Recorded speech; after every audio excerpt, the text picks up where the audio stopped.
अरे ताई, तू रडते कशा पाय? म्या माहिती काढली आहे का तुझं सासर इथनं खूप लांब नाहीये.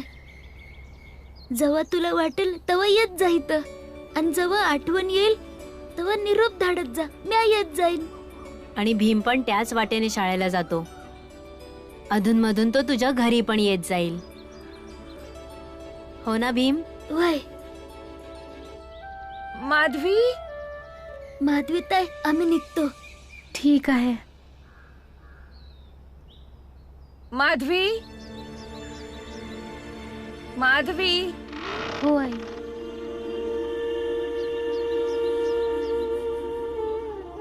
चल बाळा, आता पाठवणीची वेळ झाली बाळा.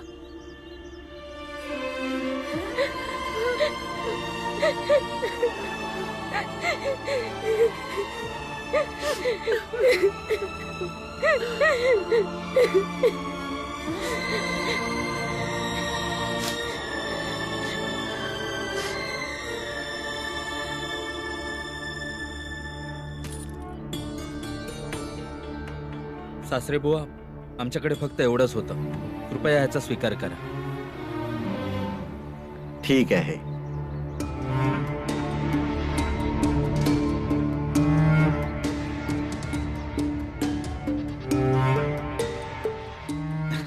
अहो, खूप खूप आभार. आता तुम्ही तुमच्या मुलीच्या पाठवणीची तयारी करा.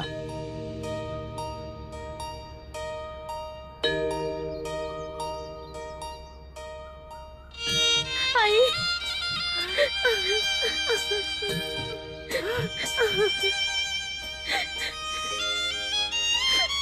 अगं वेडे, हे घर आम्ही सगळे तुझेच आहोत ना. जेव्हा मनाला वाटेल तेव्हा येत जा, ठीक आहे?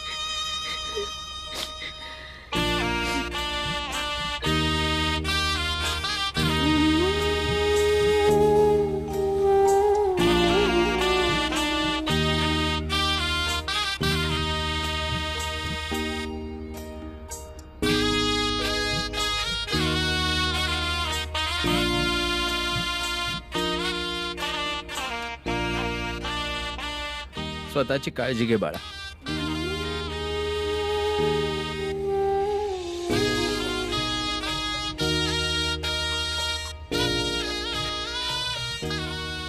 बरं इवाई, आता आम्ही निघतो.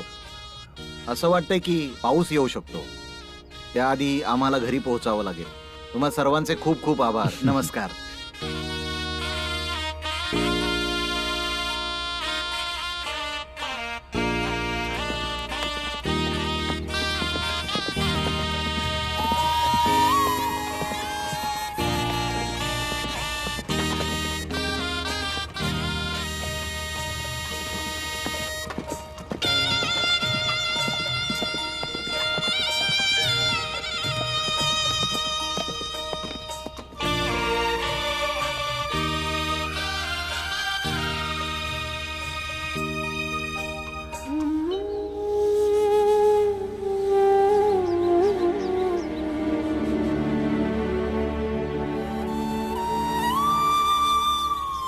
काका, इथेच थांब. आता कशाला आलास तू? हे बघा, मला ठाऊक आहे का तुम्हाला माझ्याशी काही घेणं देणं नाही. पण म्या माधवी ताई आणि कामदा ताईला माझी बहीण मानतो. माधवी ताईच्या पाठवणीनंतर तुम्ही दोघं एकदम एकटं पडले असाल. त्यामुळे माझं कर्तव्य आहे का तुम्हा दोघांनी सांगावं का तुम्हासनी कुठल्या बी प्रकारची मदत हवी असेल तर मला सांगा. तू आत्ताच्या आता इथून निघून जा आणि पुन्हा इथे कधीच येऊ नकोस. हेच सगळ्यात मोठं काम आहे माझं. कर बघू. तुम्ही आणि तुमच्या जातीची लोक कधीच नाही सुधारणार. चल भीम.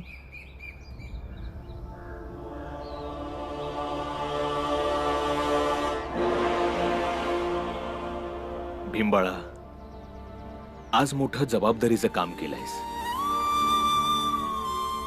जेव्हा लगीन थांबवायचं होतं तेव्हा त्यासाठी खटपट बी केलीस.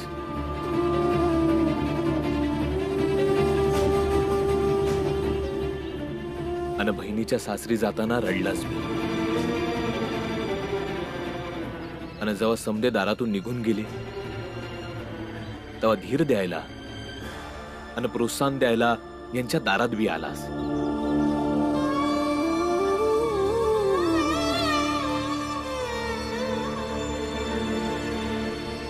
चल, आज याच आनंदात तुला बाजारातली मिठाई खायला घालतो.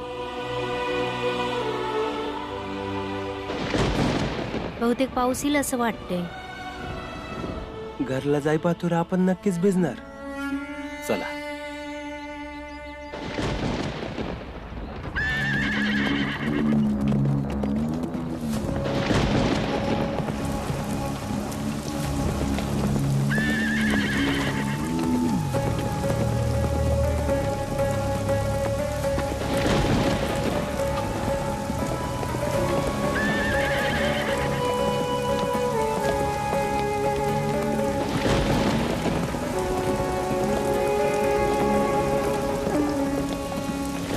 तू घाबरू नकोस. हा फक्त थोडासा पाऊस आणि थोडंसं वादळ आहे. थोडा वेळ पडेल आणि बंद होईल. मी घाबरत नाहीये, मी थोडा विचार करतेय. अगं विचार पण नको करू. जोपर्यंत मी जिवंत आहे मी तुला सुखी ठेवेन.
माधवी, अगं काय झालं बाळा?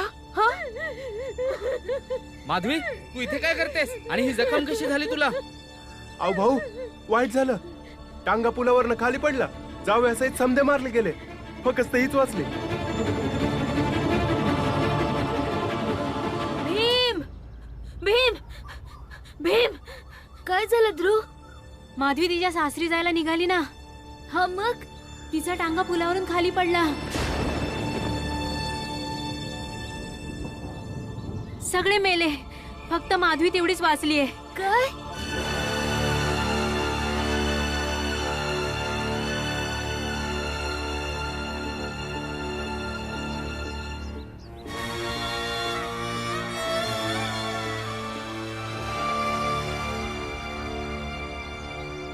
माधवी माधवी काय झालं ग?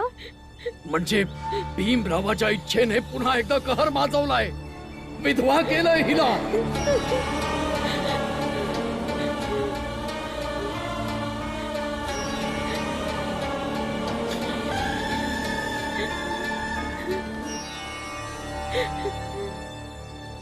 काढून टाका तिचा सर्व शृंगार. आजपासून हिला शृंगार करण्याचा कोणताही अधिकार नाही, बांगड्या भरण्याचाही कोणता अधिकार नाहीये.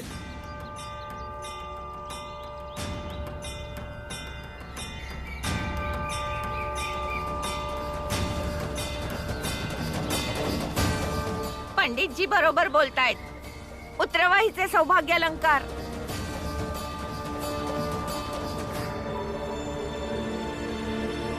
कुठे चाललायस तू? हा? आई माधवी ताईकडे नाही जायचं. मी कुठेच नाही जाऊ द्यायचं तुला. मला आईने जायचं. सांगितलं ना तुला, नाही जायचं म्हणजे नाही जायचं.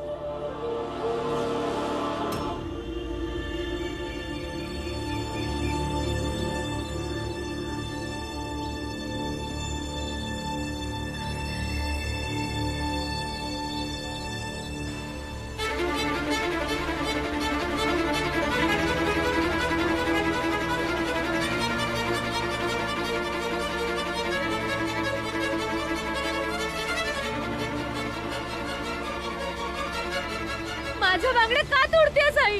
कारण आता तू विधवा झालीयस. हे काय असतं काकू? जिच्या पतीला मरण येतं ना, ती मुलगी किंवा स्त्री विधवा होते बाई. तू हाते बघू. जेव्हा मला नव्हत्या घालायच्या तेव्हा तू बळजबरी केलीस. मला लग्न पण नव्हतं करायचं. तोडू नकोस नाही. बघ किती सुंदर दिसतात. आणि तुला ठाऊक आहे मला बांगड्या घालायला किती आवडतात ते. अगं पण तुझा पती मेलाय ना.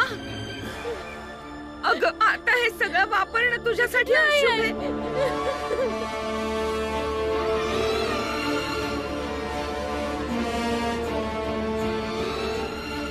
सोड आई. माधवी,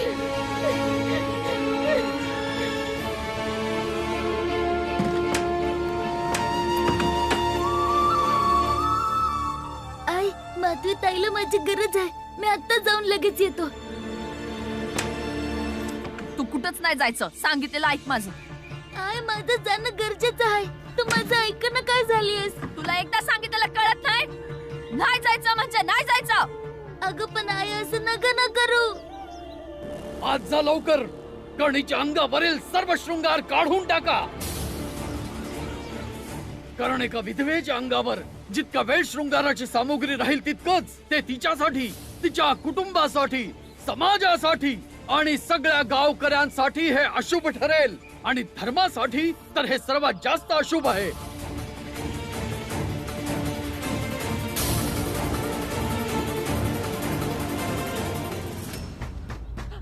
माधवी, माधवी दरवाजा उघड ग बाळा. माधवी उघड दरवाजा. मला बांगड्या खूप आवडतात. मी कुणालाच नाही तोडू देणार. अगं अगं तुला समजत का नाहीये? तुझा पती मरण पावलाय. दरवाजा उघड. तो मेलाय पण मी तर जिवंत आहे ना. मी थोडीच मारलंय त्याला. उलट मीच माझा जीव वाचून परत आलीये तिथून. आई मला जाऊ दे की. असं नका मला ना तुझी करू. काळजी वाटते भीमा. तू तिथं जाशील आणि पुन्हा नाही नाही जाऊ द्यायची तुला. इथंच बसून राहा. पण आई मला जायचं आहे. भीमा, कळना झालंय का तुला? हे बघ, 30 पृष्ठ लोक आहेत, त्यांचे रीतिरिवाज आहेत. तू त्यांच्यात पडू नकोस. बाबा तुम्ही समजवा की आईला. मला बाहेर जाऊ देईना झाली. बघा की, आईला समजावा की बाबा. माधवी, दरवाजा उघड. माधवी, माधवी, अरे काय झालं? अहो स्वतःला तिने कोंडून घेतलंय. अच्छा, बाहेर येत नाहीये का? मग तोडून टाका ते दार. चला चला बाजूला भाऊ वहिनी. माधवी, दार उघड. दरवाजा उघड माधवी, नाही तर दरवाजा तोडून टाकू. माधवी, आम्ही दार तोडून टाकू. माधवी, चल तोडूया.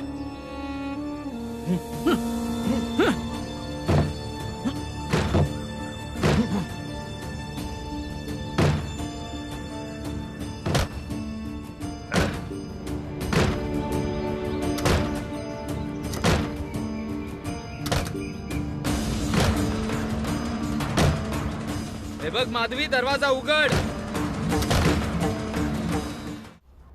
आई मला जायचं आहे. माझं म्हणणं समजून घे की. आई, आत्या, तू तरी समजाव की आईला. तू समजाव की आत्या. कुणी बी माझं म्हणणं समजून का घेईना झालंय. बाबा, तुम्ही आईला समजावू शकता. समजावा की. कुणास ठाऊक ताई संग ते लोक काय करत असतील. काहीतरी बोला की.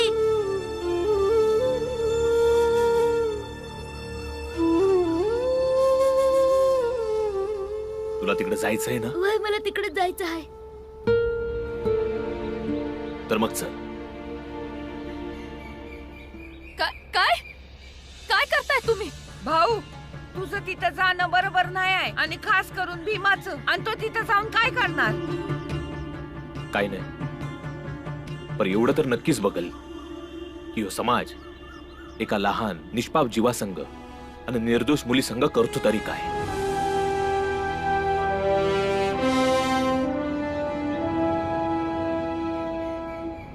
चल भीम. बाबा, तुम्ही माधवी ताईचं रक्षण करणार नव?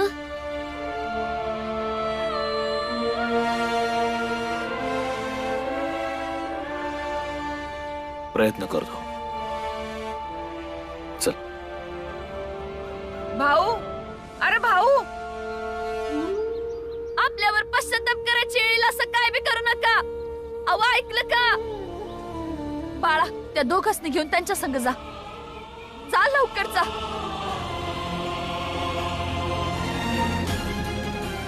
ताईलाही भ्या वाटतंय. चला चल.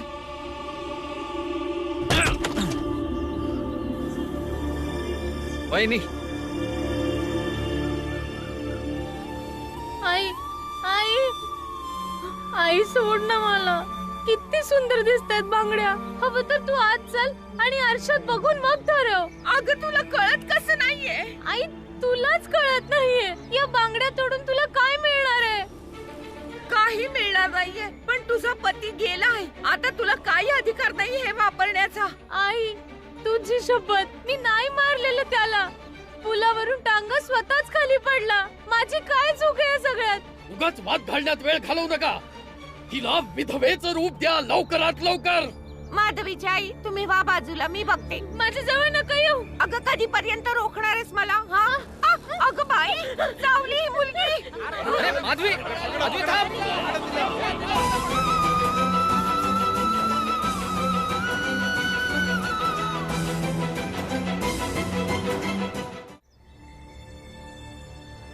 माधवी ताई,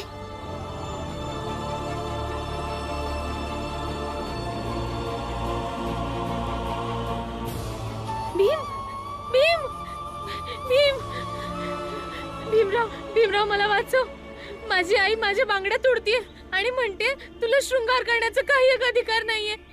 मी जेव्हा म्हणत होते की मला बांगड्या नाही घालायच्यात, तेव्हा मला बळजबरी केली सगळ्यांनी. आता म्हणतेय की मला या बांगड्या नाही काढायच्यात, तर हे लोक म्हणतात की बांगड्या काढ. तुला काय होणार नाही ताई, काय बी नाही. माधवी, इकडे ये. नाही बाबा, नाही, माधवी ताई कुठे बी जाणार नाही. भीमा, ह्यो त्यांच्या रीतिरिवाजाचा प्रश्न आहे. तू यात काय बोलू नको बाळा. अहो, समजावा ना काहीतरी.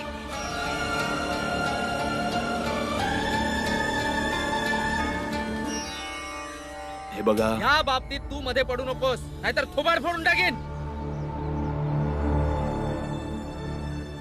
इथे उभ्या उभ्याच कापून टाकेन तुला. का आम्ही असं काय बोललो? बोलू पण नकोस.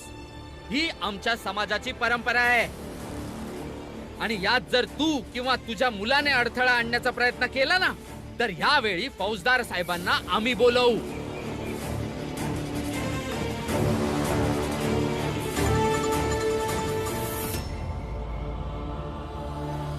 माधवी, इकडे ये माधवी. नाही बाबा. नाही, माधवीताई कुठे बी जाणार नाही. सुभेदार, समजव त्याला. याच्याच कर्माचे फळ आहे ते याच्या दोन्ही मुलींना एक एक करून भोगावे लागले. यो भीमराव त्याच्याशी नातं जोडतो, याचा सत्यानाश करून टाकतो. तुम्हाला काय समजायचं ते समजा, पण ताईला मी इथनं कुठे बी जाऊ देणार नाही. बिंबाळा,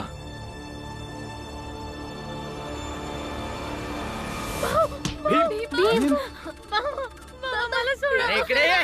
मला चल, नाही. चल. सोडा अरे मला. थांब, काय करतोयस? चल. एक पाऊल जरी पुढे टाकलं ना तर तुझा बाप यावेळी तुरुंगात नक्कीच जाईल, पण तुरुंगातून सुटून पुन्हा कधीच परत येणार नाही, समजला?